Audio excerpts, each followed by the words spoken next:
It's still not as much fun because there's not as much stuff coming back anymore. The kinder, gentler world that we live in.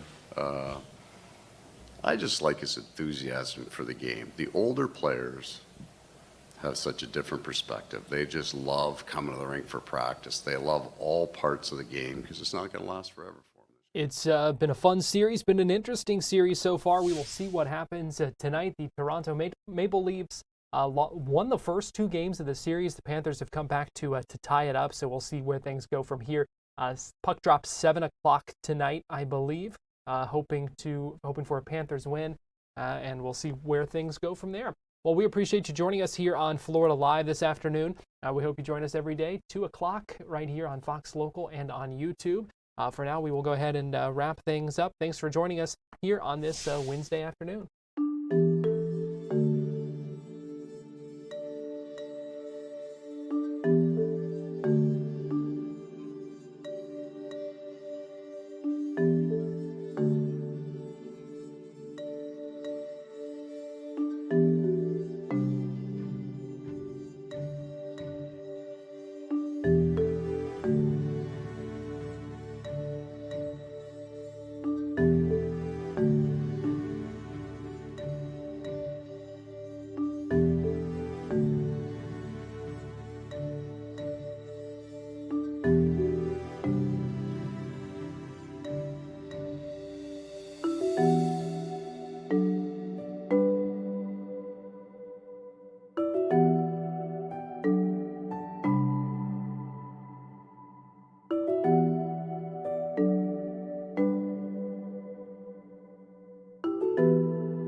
You're watching Fox 35 News Plus, streaming on Fox Local.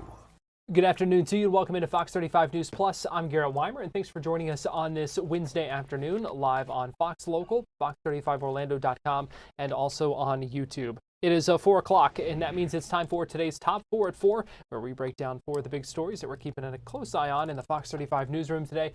Joining me for today's Top 4 at 4, Fox 35 News anchor John Brown. And John, good to see you. Yeah, and the story this week's going to be the heat, too. We'll get into that in just a second. It's getting warm out there. We're going to start here in Cocoa because that story yesterday still captivated a lot of people here. The child who was wounded in that grocery store parking lot shootout in West Cocoa is now confirmed to be 1 year old, not 2 years old, as initially reported. It all happened around 1:30 yesterday.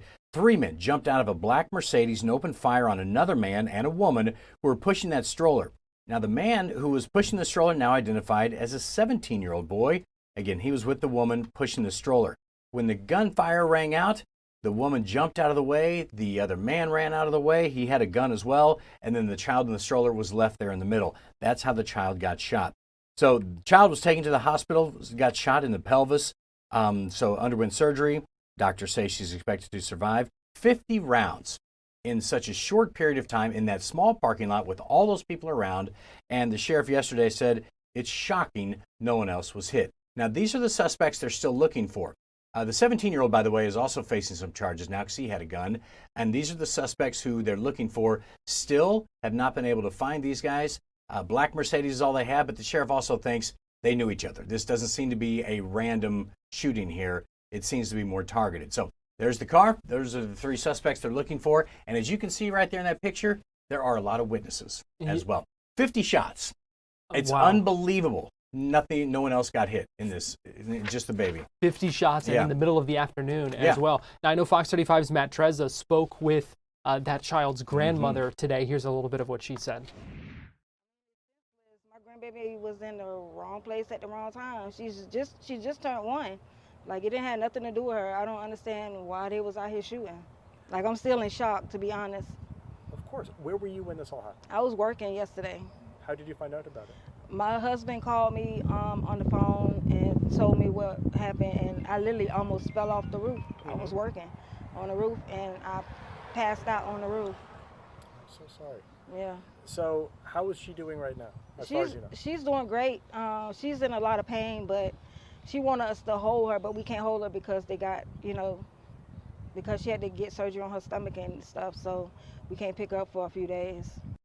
Gosh, hard to hear her talk Yeah. about that. That poor baby, Yeah. 1 year old, and like she said, nothing that she could have done. Right. Obviously, completely out of her control, in the wrong Yeah. place at the wrong time, and all she wants is for them to be able to hold her, and they just can't right Yeah, now. well, in the hospital still. So, of course, we'll be following that one later on tonight, too. Okay, now let's move over to Lakeland. Another situation here. Multiple arrests been made after 2 people were killed in Lakeland on Monday. Polk County Sheriff says a driver behind the wheel of a white Mercedes was shot and killed just before his vehicle slammed into a home. And before it slammed into the home, it also hit and killed a man riding a bike. Davin Bouthwell, 19 years old of Mulberry, was in the neighborhood apparently making a drug deal. But the other young men were planning to rip him off, according to investigators. The young men came up to his Mercedes, and they were seen talking, and then that's when the gunfire started. The car sped off. Now police are thinking the person was shot and maybe killed there, and then the car sped away and hit the guy. So the man may have been hit by a car that was really being driven by nobody. That's what's so bizarre about this case. Now, during the news conference on Monday, Judd said they do believe that several men approached the Mercedes. They fired the deadly shot that killed the driver, so there could be some serious charges here, too. But that's why that car never even slowed down. Yeah. There was likely no one driving it, just maybe a foot on the gas there. Right. 6 people arrested. 2 of them, one of them a 15-year-old, one of them a 17-year-old. So likely ruined their lives with this. In a news conference today, Sheriff Judd played some surveillance video from a home nearby that kind of captured all of this. You can hear the gunshot, you can hear the car and see the car speed off, and then you're also going to hear 2 crashes at the end of this video.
You can hear 2 hits.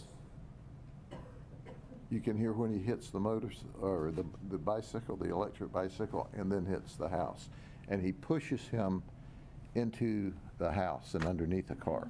And another tragic case of wrong place at the wrong time. You see that man on the e-bike going down the street, no idea what's about to happen in just a few seconds. Yeah, those mess with you when you see something like that. All right, finally here we'll talk about Donald Trump. The man charged with attempting to assassinate Donald Trump when he was running for president last year has now asked a judge to dismiss some of the charges against him. Now, his attorneys took an unusual approach, shall we say. Prosecutors say Ryan Routh was planning an assassination attempt before he was detected by Secret Service there at the club in West Palm Beach back in September. By the way, Routh's pleaded not guilty. At a hearing in federal court in South Florida today, his defense lawyers argued that 2 of the charges should be dismissed because they violate his Second Amendment rights. So he's accused of illegally owning a firearm as a convicted felon and possessing a firearm with scratched out serial numbers. Those are 2 of the charges. So the defense attorney here says that violates the Second Amendment because felons should not or should be allowed to own a weapon. That violates the Second Amendment, they say. And then they also said the absence of a serial number doesn't remove a firearm from the Second Amendment text. That didn't fly with some of the legal experts I talked to today. Said that may be one of the more interesting approaches here. That's not going to fly. Filing off these numbers on a gun and then using it when you're a felon, I don't care if you say Second Amendment or not, that's not going to fly in the court. That much we pretty much know. It is an Yeah. interesting kind of tactic to take, an argument to make there, because these are both well established, Right. Laws that have been on the books, not certainly new. I guess you got to try something, right? I mean, it's when you're up against the wall, you got to try something. Okay, let's finish with this one here because this is where I'm going to be for the next 4 days. Welcome to Rockville is back at Daytona International Speedway. Big names once again this year. It's always hot during Rockville. Last year we had a lot of people getting ill and getting sick. That is also a lot of alcohol, a lot of drugs, and the heat mixed in there too. This year, dangerously so. We're talking close to 100 degrees. At least at the beach, it's going to be a little bit cooler. All right, so tomorrow, Shinedown. I'm going to pick some of the bands I think most people would know here. All right, there's a list here. Friday, you got Green Day, Good Charlotte. Some of the people may not recognize the names anymore, but you know the songs. Like Good Charlotte has a few you would know. Green Day, of course. Saturday, you got Linkin Park, Incubus, Pierce the Veil. And then Sunday, you have Korn, Marilyn Manson, and Daughtry, ICP. I'm one of the cool kids. I don't call them Insane Clown Posse. I'm ICP. And dozens more. My daughter's so into these bands. And so it's one of those things that she's gotten me into them, and I just want to bond with her. But one thing that was funny is we were backstage last year, and you see all these bands. Go up just a little bit there. Yeah. Okay, see the bands like right there? I have no idea what that even says. So I actually asked one of the band members, I said, so do you all have to use the same font? And they kind of laughed because it's their marketing people, right? So it's called Euro Style. Metallica kind of came up with this. And so it's one of the Euro Style typeface. And then they all take different spins on it. They go up a little bit more. You'll see a few more of them. So Korn's a little different. I guess they were a little further down. Last year, like you couldn't even read any of these. It was all that. Well, there's another one.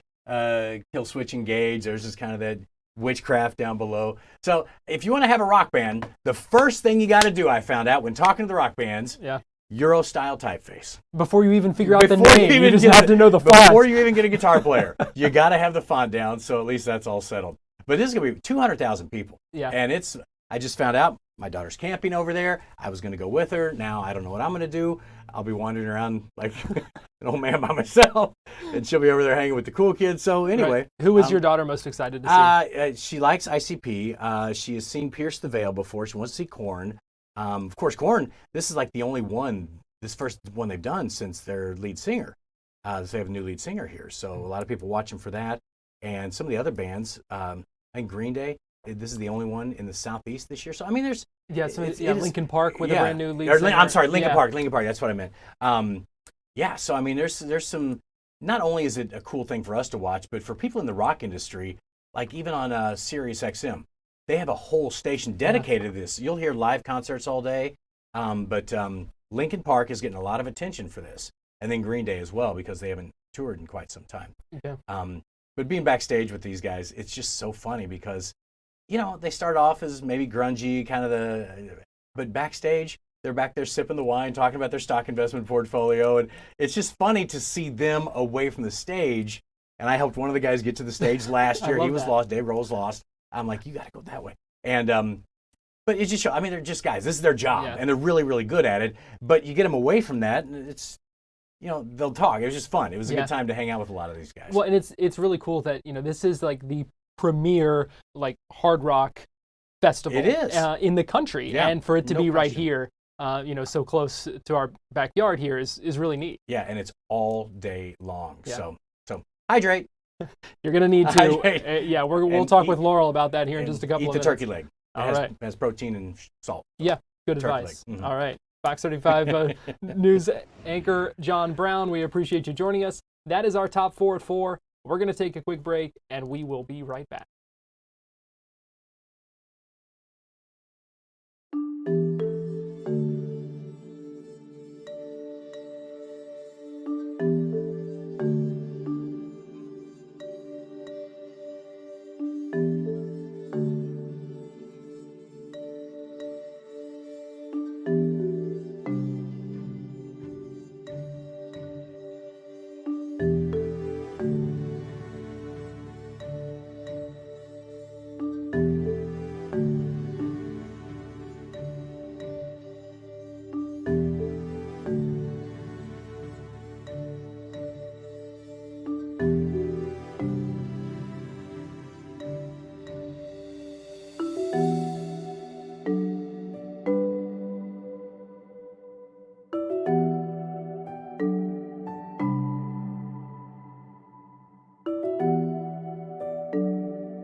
watching Fox 35 News Plus, streaming on Fox Local.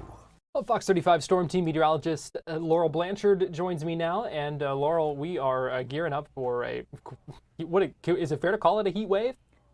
A heat wave, summer scorcher, pre-summer scorcher, even a spring scorcher. Honestly, anything what you call it, it's going to be hot out there, Garrett, for sure.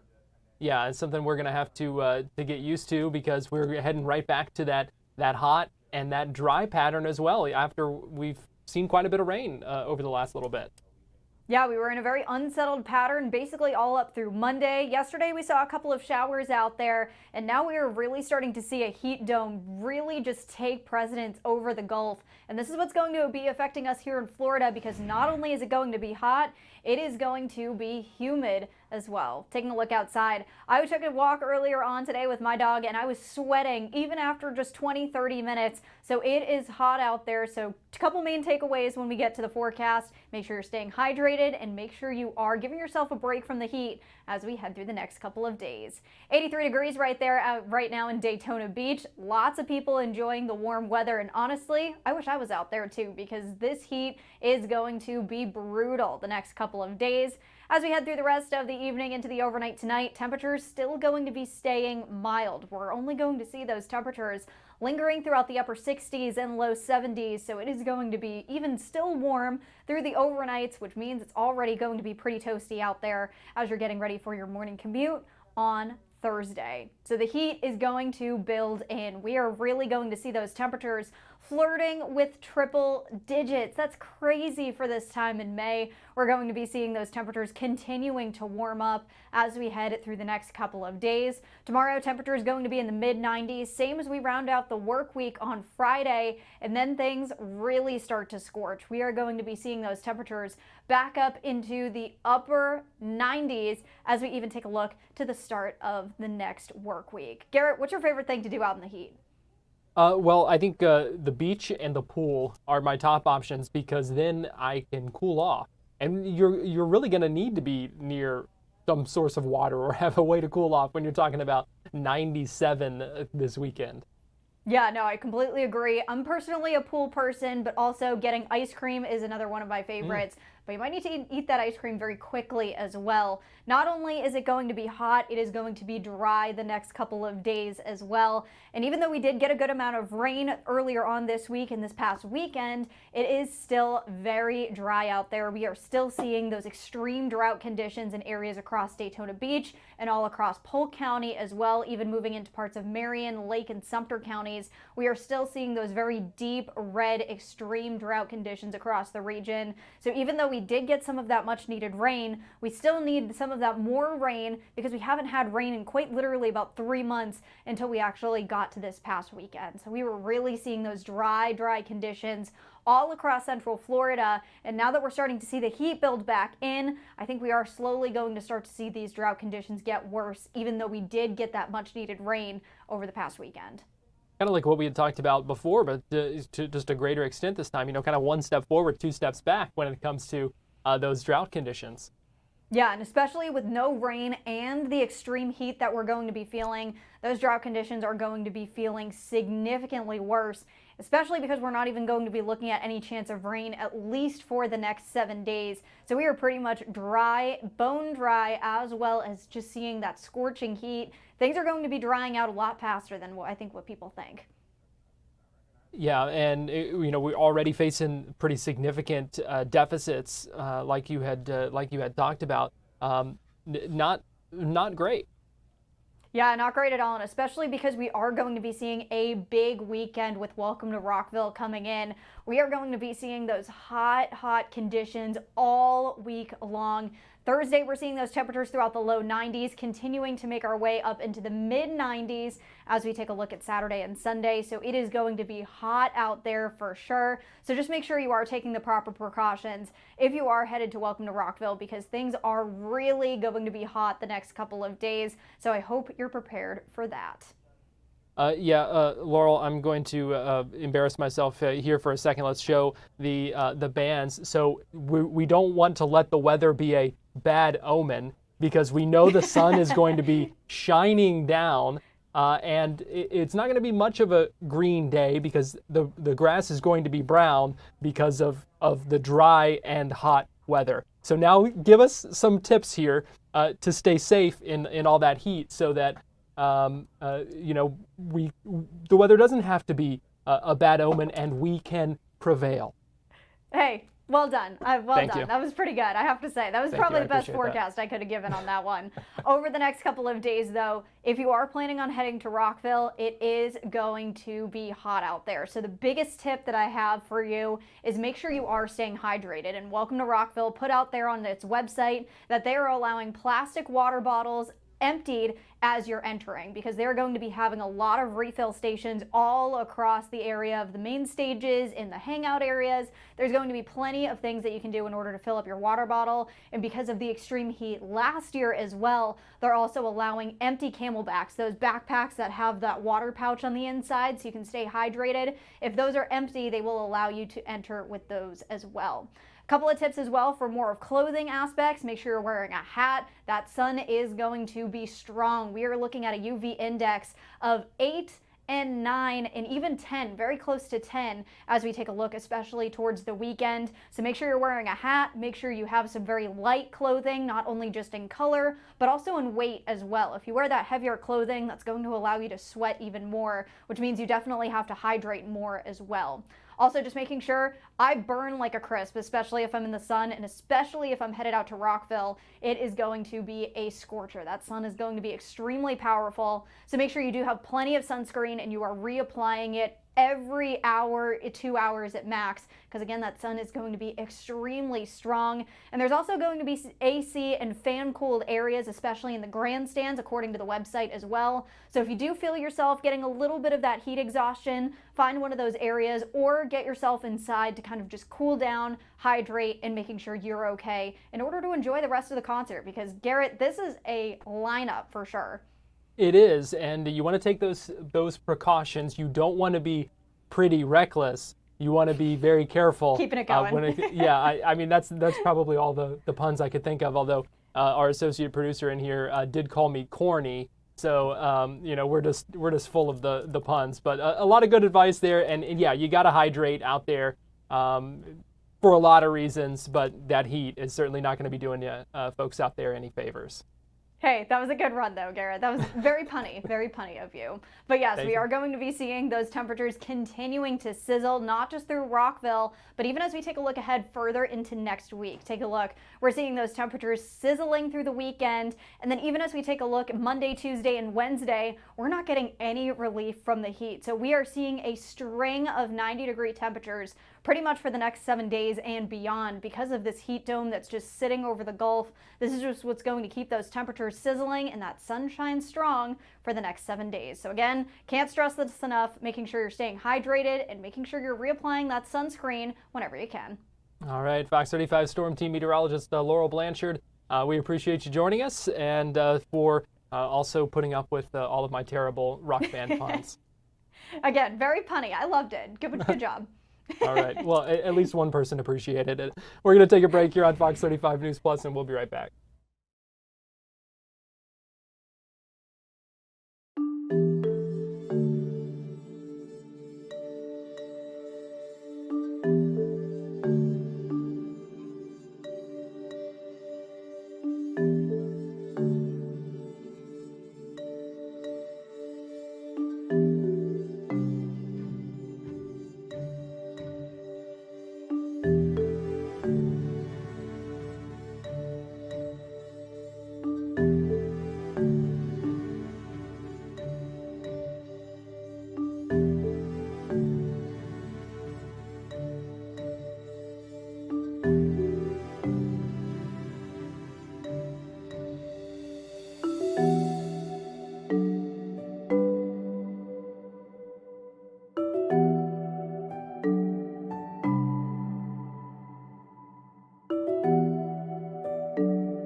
You're watching Fox 35 News Plus, streaming on Fox Local. Welcome back into Fox 35 News Plus. I want to get you inside this committee meeting on Capitol Hill, where it is a meeting of the Senate Special Committee on Aging, and they're holding a hearing called Preparing for Disasters, Unique Challenges Facing Older Americans. So this is a committee that is chaired by Rick Scott of Florida, and this is a committee meeting about making sure that seniors across the country can be prepared for natural disasters. So let's go ahead and listen in for a few minutes here as we are now just a couple of weeks away from the start of hurricane season. So certainly important things to keep in mind here. Network and their connectedness to their neighbors and their families. And if that is torn away from them and if they're left in isolation, we see them struggle. Simple day-to-day tasks like taking your medication on time or things like that. And even when they come to American Red Cross shelter, we see the same thing. We have disrupted their lives. They are not prepared for what is coming. And this is absolutely critical that we help position and educate these folks so that they are the absolute best prepared and that their community members are educated so that they can step in and help as well. Because it doesn't just have to be the American Red Cross, it has to be all of our nonprofit partners who can step up to the table to help. So thank you for all of your work in disaster preparedness and working with our seniors. Thank you, Senator Warnock. Sheriff Knuckle, what are the biggest challenges law enforcement faces when evacuating or assisting older adults during a disaster? Pasco County Sheriff Chris Nacco on the Hill. The nice thing is partnerships, especially at the local level. I will tell you, Fire Rescue, Pasco Fire Rescue does a phenomenal job if there's somebody who cannot get on public transportation, and public transportation will go to people's houses.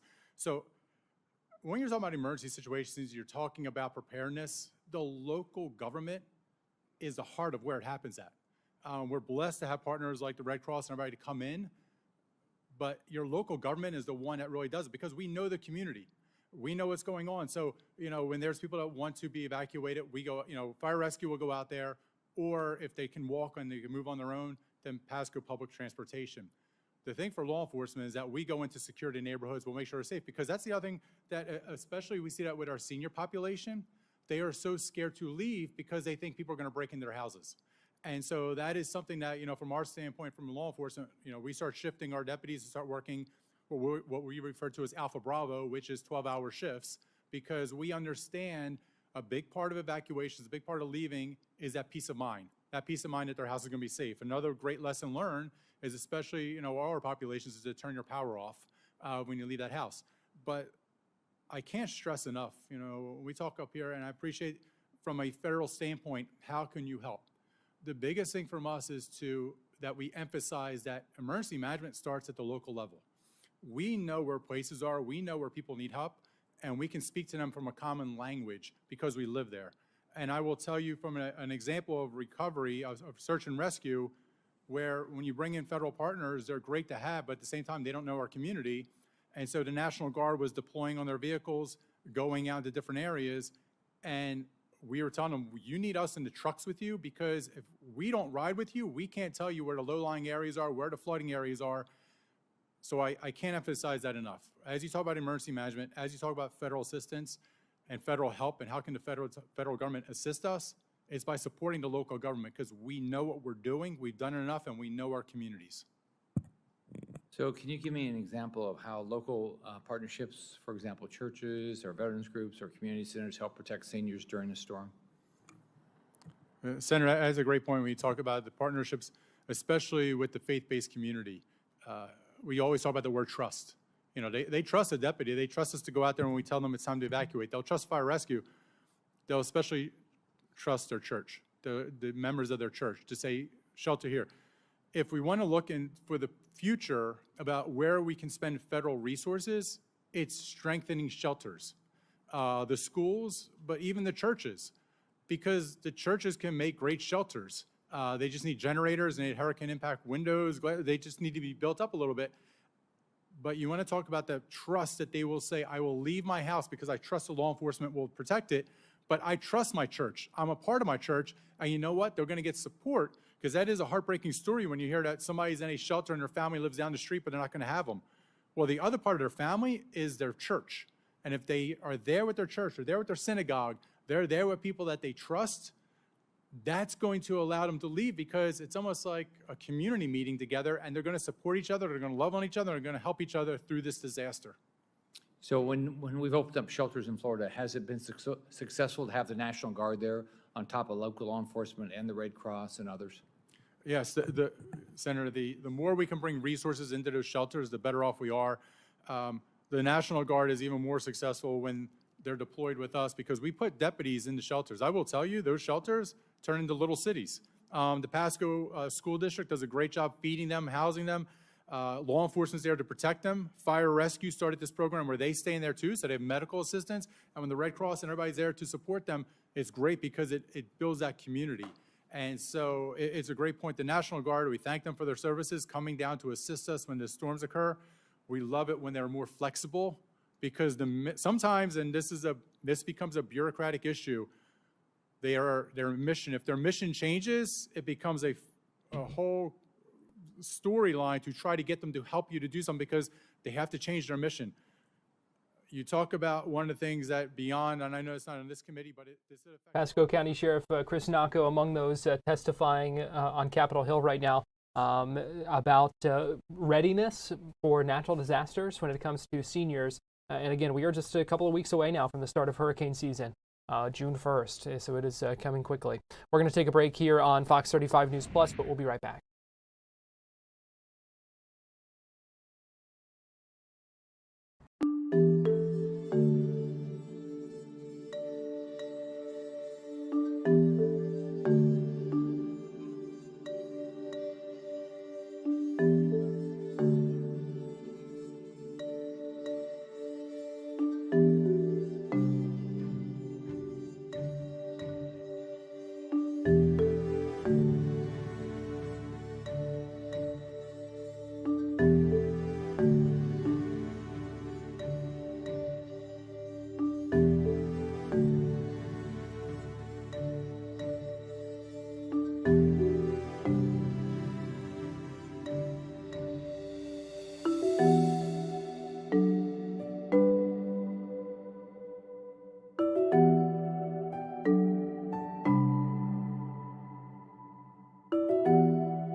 You're watching Fox 35 News Plus, streaming on Fox Local.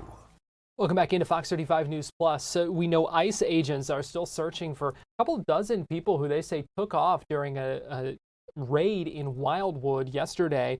Joining us live now is Fox 35's Kelsey Cairns, live outside the ICE office in Orlando. And Kelsey, good afternoon. We appreciate you joining us here on Fox 35 News Plus.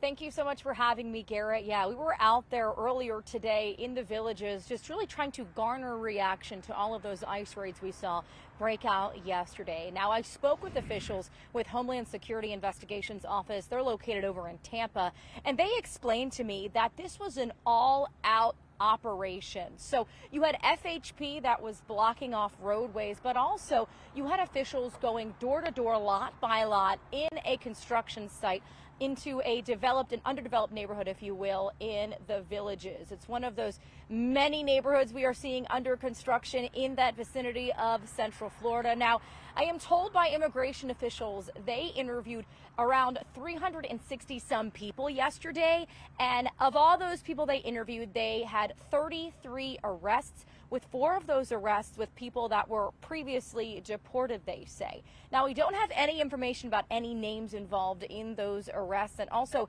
if you look on social media, many of those posts from immigration officials coming out of the Tampa Bay office, they kind of blur out the faces of those who are carrying out those arrests, and they don't show the faces of those who are arrested either. And it's all of that is to make sure they are protecting identities of those ICE agents who are out in those communities, but also protecting those suspects and their families as well. So right now, not much is known about which specific construction site it was that ICE agents were out, going door to door, lot by lot yesterday. But we do know certainly a lot of people had mixed reactions to the ICE raids, Garrett, when we spoke to them earlier today.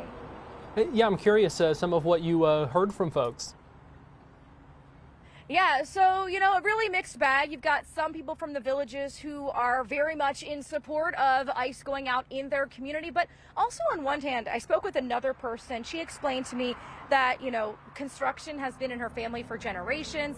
And she explained to me that many of those people that were arrested yesterday were people that, was employed, by companies that she had known that would compete with her father's company. So a lot of high tension emotions, but also a lot of people are celebrating the ICE efforts up in the Villages. All right, Fox 35's Kelsey Cairns, we appreciate you joining us, and we look forward to seeing your story coming up on Fox 35 News. Thanks. Bye, Garrett. We are also, as we talked about just a little bit ago, getting ready for the start of Welcome to Rockville. Let me give you a live look at Daytona Beach right now from our Hard Rock Hotel camera. We were talking with Laurel about the weather. It is going to be hot. It is going to be dry, but kicking off 4 big days of rock music at Daytona International Speedway. Obviously, a lot of work to get ready for that. Fox 35's Chris Lindsay joins us live now via Zoom. And Chris, I know probably some finishing touches being put today ahead of the kickoff of the festival tomorrow. Yes, everything is essentially almost done. So I did a walkthrough of the venue earlier today. You see a lot of the booths set up. They were doing some stage work to make sure the technology is up and running. But things kick off tomorrow, so you have to imagine that, as you said, it's mostly a finishing touches sort of deal. One of the things that they're really focusing on with that weather that you mentioned is making sure that they have plenty of shade, plenty of hydration, and plenty of other resources for people to stay cool and stay safe. So what are the organizers doing to make sure that there are those opportunities available? Well, I'm told by one of the organizers that they've tripled the amount of shade that they've made available to people this year. So in years past, there were no opportunities to go into the grandstand, but I'm told that this year they are letting people into the grandstand. They're going to have some shade structures for people to kind of take a break and get away for a second, while they're also getting an opportunity to live stream the event. So it's not like they'll be missing anything as far as the music and whatnot. They've also doubled the amount of water spigots that they have. They've commissioned a company to come in with those mist machines just to make sure that everybody's staying as cool as possible, because today is pretty hot, but it is supposed to get a few degrees hotter in the coming days. So of course, with all those factors in place, they also are making sure that they have plenty of medical personnel if unfortunately there were some sort of incident involving the heat. Yeah, so it sounds like they're being proactive and taking steps, and I'm sure also trying to get the message out, telling people to hydrate and drink water and all those things. Yeah, they'll have plenty of free water. That's something that they really stress, but they also are allowing people, if you feel more comfortable, to bring your own sealed water as well to the venue. They're not going to be shy about making sure that everybody has what they need as far as hydration, shade, and just staying cool in general. Yeah, well, 200,000 people expected to attend this weekend, so a big undertaking. at least we know they're not going to be dealing with rain and storms, so that's one positive. But the heat and the sunshine certainly brings its own challenges.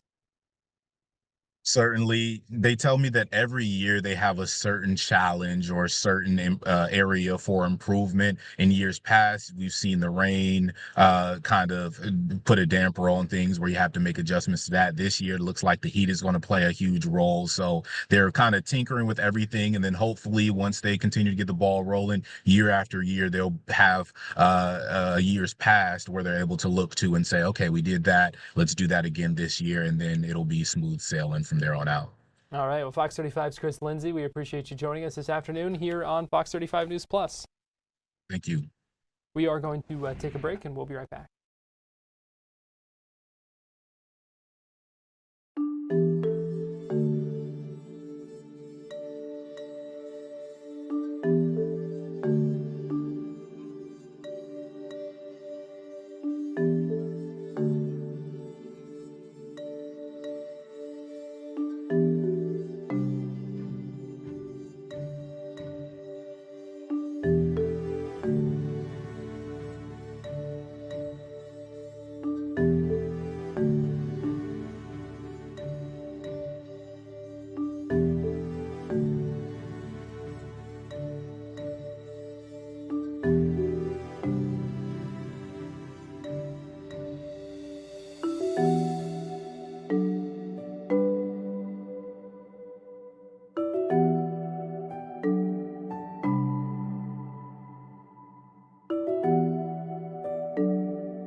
You're watching Fox 35 News Plus, streaming on Fox Local.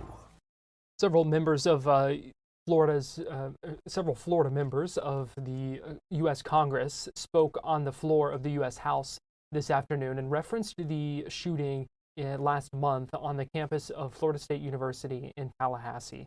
This was during debate over a bill, H.R. 2243, that would allow retired law enforcement officers to concealed carry across state lines, in school zones, and a number of other particular areas as well that's kind of spelled out specifically in the language of that bill. Congressman Randy Fine, who represents Florida's 6th District, a Republican, did not say that this bill would have or could have prevented that tragedy on Florida State's campus, but he did say in referencing that he hopes it would prevent another one. That I would like to yield 4 minutes, the gentleman from Florida. Gentleman's recognized.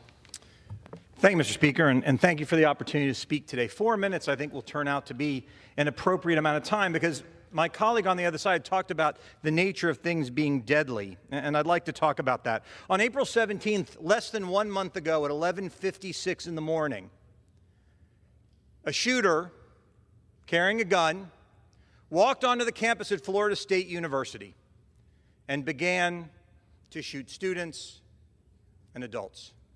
A gun crime that we would all agree was horrific. Now, I'm new in this place. I only got elected here a month ago. And what I will tell you of my observation of my first 4 weeks being in here is I hear a lot of canned speeches that don't actually address the bills and the issues that the American people have sent us here to work on. And I think it's why we may be held to some degree in such low regard. But on this shooting at 11:56 on April 17th, 7 people were shot. 5, fortunately, were not killed. We only know one of them. She was a graduate student. The other names have not been released. But in that shooting, 2 were killed. Roberto Morales was 57 years old, a dining coordinator at Florida State. Tiru Chaba was a vice president at the food service company at Florida State. Now, why do I tell this story? Law enforcement at Florida State did everything right. They rushed to the scene. They subdued the shooter. And you know how long it took them to do that? It took them 4 minutes, the amount of time that I will speak here today. In those 4 minutes, with law enforcement doing everything, 7 people were shot, 2 were killed.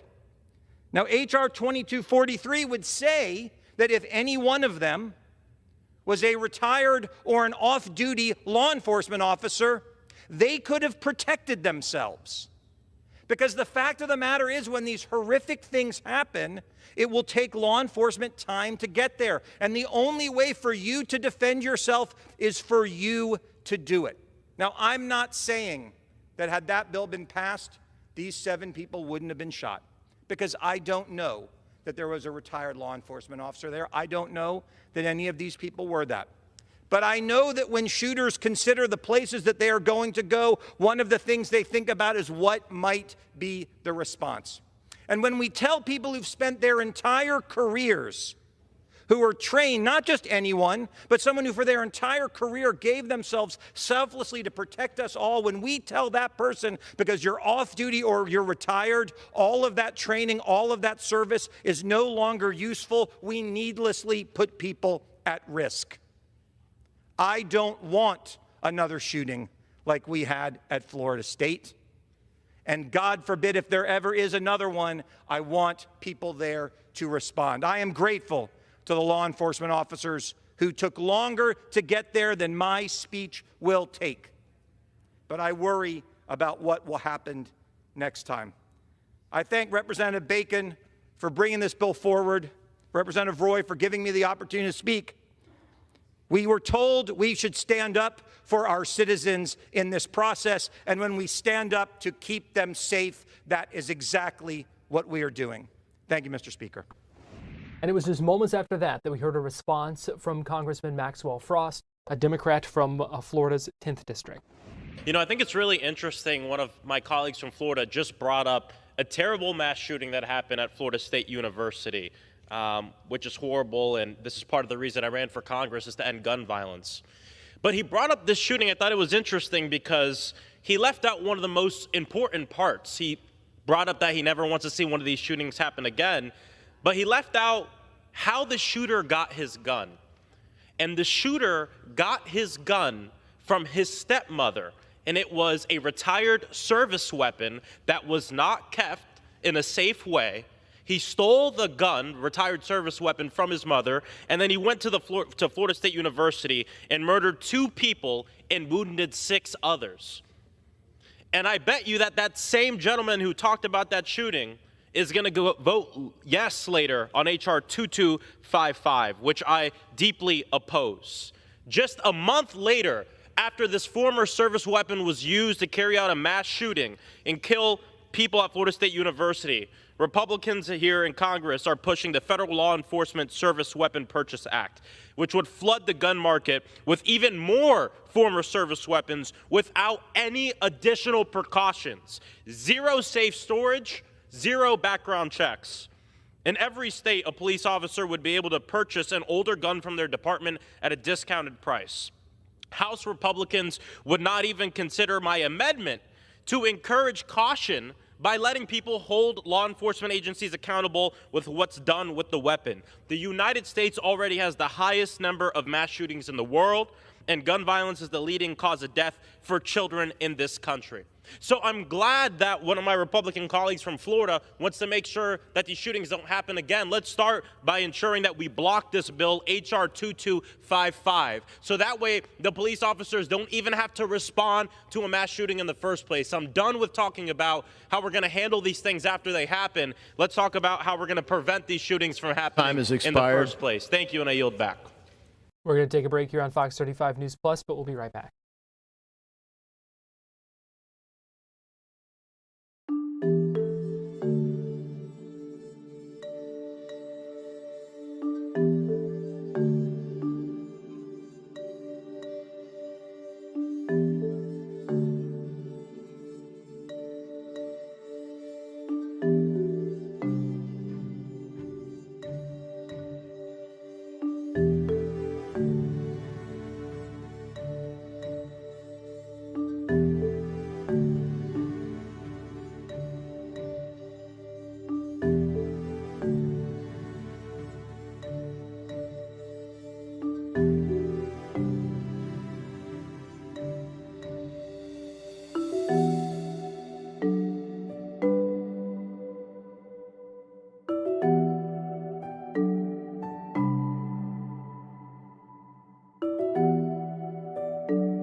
You're watching Fox 35 News Plus, streaming on Fox Local.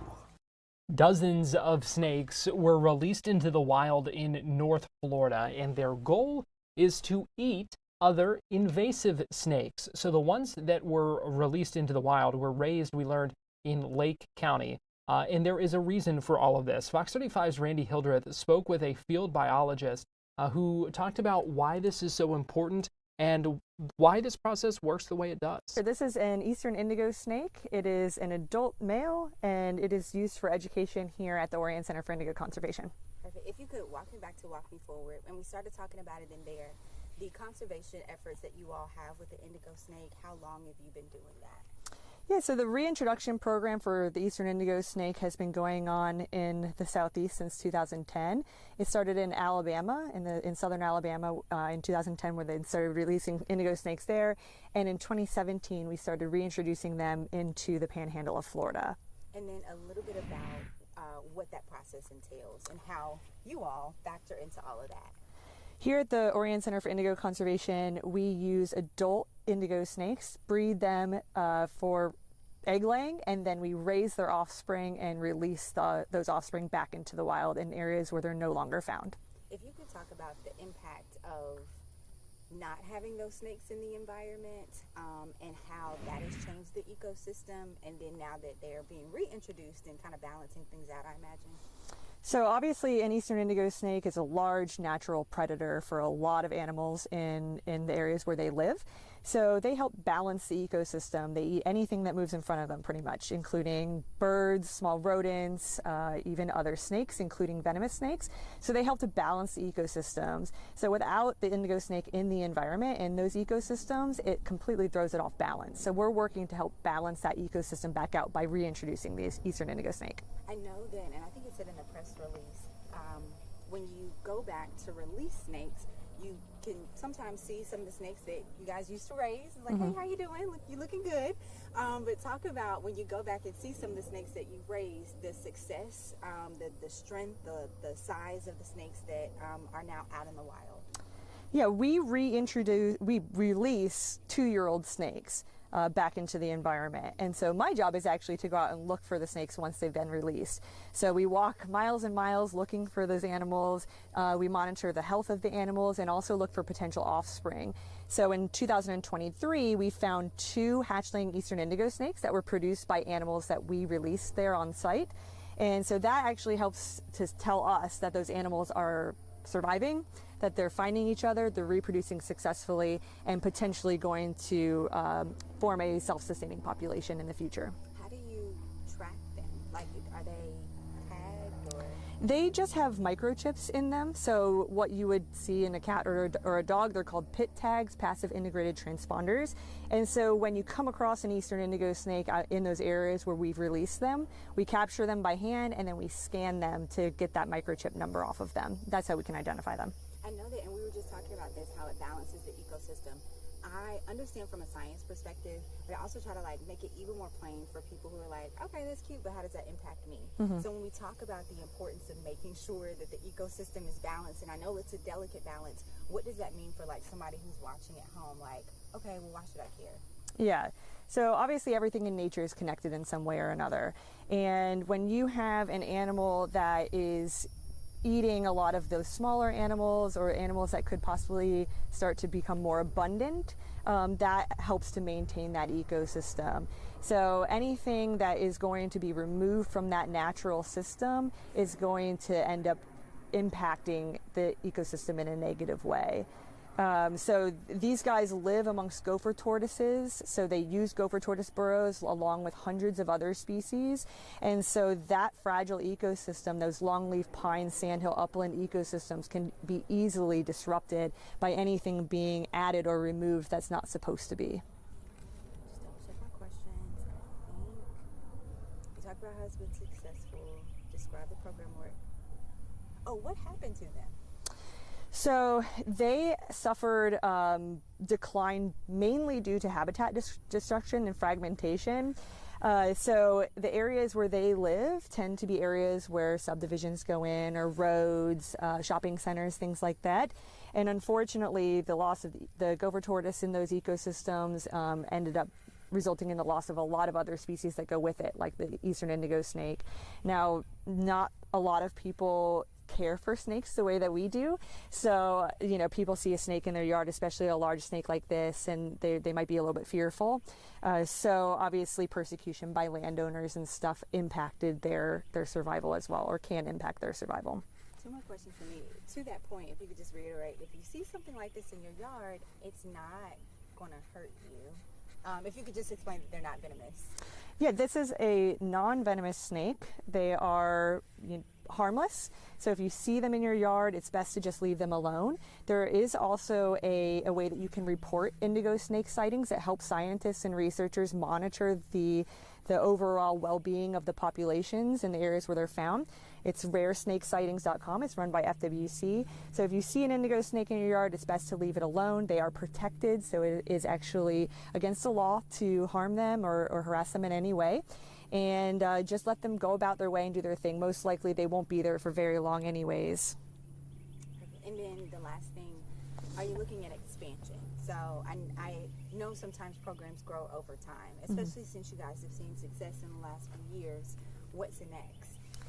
We have 2 reintroduction sites right now, one in South Alabama and one in the Panhandle of Florida. And we are looking to expand to an additional reintroduction site in that same region. However, we need to make sure that we are producing the number of offspring needed to continue to reintroduce the animals into a 3rd site. So we want to make sure that the two reintroduction sites that we have currently are doing well and are becoming successful before we start the process of another reintroduction site. Pretty interesting to hear. And Fox 35's Randy Hildreth, we'll have more on that coming up in a few minutes on our newscast when it begins. That is going to do it for us here on Fox 35 News Plus today. We appreciate you joining us. We hope you join us again tomorrow at 11 a.m., 2 p.m., and 4 p.m., and other times too, as news warrants. So just You can turn your TV on Fox Local and leave it on throughout the day. We appreciate you spending your day with us. We are going to go ahead and get you out to Studio B for the start of Fox 35 News at 5. You see John and Luann getting ready for that newscast. One thing, Matt Trezza going to have an update on this 1-year-old injured in that drive-by shooting in Brevard County. He'll have the latest from Coco coming up in just a couple of minutes here. So keep it here on Fox Local. Fox 35 News at 5 begins in just seconds. Have a great rest of your day, and I'll see you tomorrow.